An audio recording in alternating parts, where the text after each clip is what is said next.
పచ్చి కొబ్బరి రోజు తీసుకుంటే మంచిదా చెడ్డదా? పచ్చి కొబ్బరి వల్ల యూజెస్ ఏమైనా ఉన్నాయా తెలుసుకుందాం. నా పేరు డాక్టర్ కృష్ణ చైతన్య, సంజీవిని కేరళ ఆయుర్వేద హాస్పిటల్ భీమవరం. పచ్చి కొబ్బరి అనేది అత్యద్భుతమైనటువంటి ఇమీడియట్గా ఎనర్జీ ఇచ్చేటువంటి గొప్ప ఔషధం పచ్చి కొబ్బరి.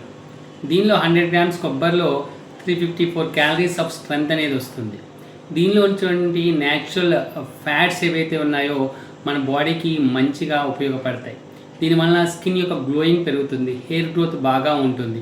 అంతేకాకుండా డైజెస్టివ్ సిస్టమ్ కూడా కరెక్ట్ చేస్తుంది. ఎవరైతే కొబ్బరి అనేది ఎక్కువగా తీసుకుంటూ ఉంటారో వాళ్ళకి మంచి బెనిఫిట్స్ అయితే అందుతాయి. దీనిలో ఒక 100 grams కొబ్బరిలో ఒక 9 grams ప్రోటీన్స్ కూడా మన బాడీకి అందుతాయి అన్నమాట. సో అందువల్ల ఎగ్గు వీటన్నిటికంటే కూడా కొబ్బరి అనేది చాలా బెస్ట్ అని చెప్పుకోవచ్చు.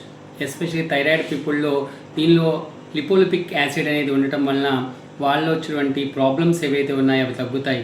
నెక్స్ట్ త్వరగా ముసలితనం రాకుండా ఉండడానికి కొబ్బరి అనేది అత్యద్భుతంగా పనిచేస్తుంది. ఆయుర్వేదంలో ఇది పిత్తశామక ద్రవ్యము అనమాట. సో ఎవరైతే కొబ్బరి అనేది తీసుకుంటారో వాళ్ళకి మజిల్ స్ట్రెంత్ అనేది త్వరగా పెరుగుతుంది. ఎసిడిటీ ప్రాబ్లమ్స్ అనేవి పూర్తిగా తగ్గిపోతాయి. Thank you.